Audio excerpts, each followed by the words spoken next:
I'm Linda Reinstein. I'm the co-founder and president of the Asbestos Disease Awareness Organization, known as ADAO, and we're an independent nonprofit dedicated to preventing all asbestos-caused diseases. Alan was my soulmate and my forever one.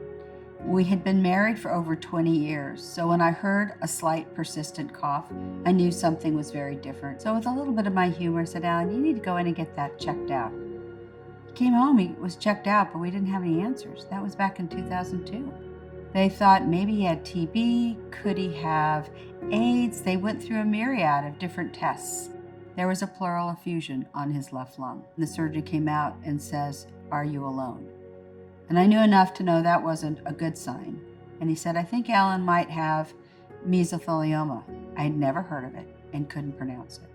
And still using some humor, I guess it's dark humor by now, I said, "But it's a kind you can treat, right?" And he says, "I can treat it, but I can't cure it." And with that, I realized that our lives were going to change. Alan was diagnosed, pathology confirmed mesothelioma. He elected to have an extra pleural pneumonectomy. They removed a left rib, resected, removed his lung. They stripped off his pericardium, the lining around his heart, and they surgically replaced his diaphragm. We called it the shark bite. He was sliced from left to right all the way around. It was a devastating surgery. I think the anxiety from having your lung removed took Alan quite a while to even adapt. When the cancer came back on Alan's right lung, it had been almost a 3-year battle, and he had had chemotherapy, and the options were very limited.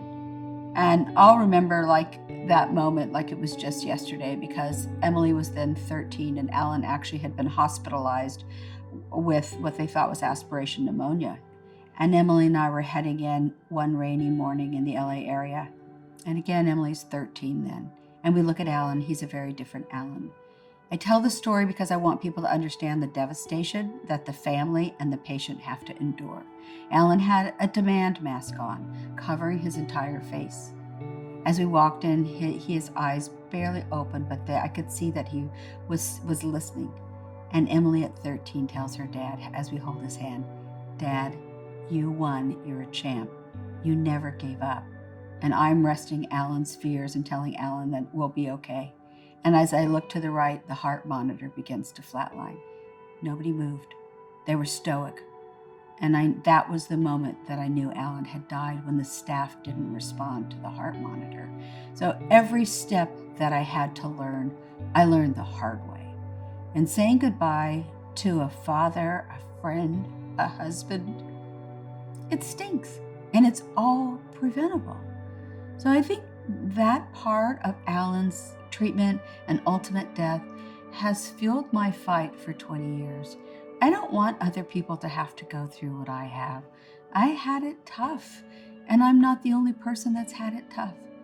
We've been working for the last 7 years on the Alan Reinstein Ban Asbestos Now Act. And no, it's named after my husband, but not for Alan. It's for the hundreds of thousands of Alans. Anybody who has suffered or died from this disease needs to feel part of that bill. And the bill would stop imports and use, which is what the first step to mitigating this man-made disaster. Miles for Meso is just a great community event. I love Simmons Hanley Conroy. They are so genuine. So after all of these years of working together and knowing the firm, I've developed some friendships that make it a really sweet trip out to Alton, Illinois. It's mixed with old friends, new friends, and always a new discovery. I meet someone who usually teaches me something, and that's an exciting part. So Miles for Meso has been an amazing resource for ADAO. One, it raises awareness. You bring a community together and we talk about our stories so they understand, they can connect the nearly invisible dust to the damages, the impact on our families. Two, we can take home facts and stats and share with others. So ADAO's mission has always been to use education, advocacy, and community to do our work.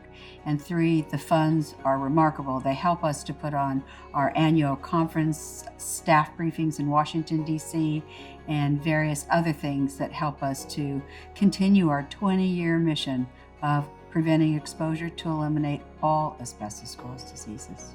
I'm very honored to do this work for Alan and the hundreds of thousands of Allens, and I hope everyone will join our campaign to ban asbestos now.